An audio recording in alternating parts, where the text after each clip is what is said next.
Баршаңызға сәлем. Сіздерге Қызым атты түрік сериалының басты рөлін сомдаған Берен Гөкюлдуз туралы айтатын боламын. Жалпы сериал 2018-2019 жылдары түсірілген.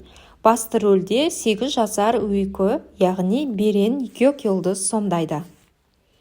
Берен түрік актрисасы 2009 жылы 29 қыркүйекте Стамбулда дүниеге келген. Жас кезінен-ақ актерлық қабілетімен танылып, көрерменнің жүрегін жаулап алды.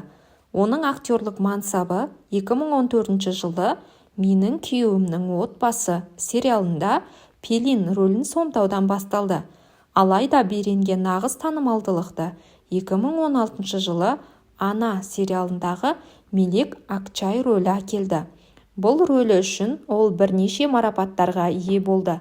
Оның басқа да белгілі жұмыстарының қатарында «Біздің тағдыр» сериалындағы Айша рөлі 2017 жыл, «Қызым» сериалындағы Öykü рөлі 2018 жыл, «Бал қаймақ» фильміндегі Баде рөлі 2018 жыл.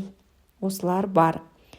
Береннің анасы Мине қызының талантын байқап, өз жұмысын тастап, оның актерлік мансабына қолдау көрсеткен.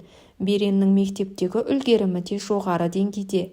Оның соңғы жұмыстарының бірі 2020 жылы шыққан балалық шақ сериалындағы Мави рөлі.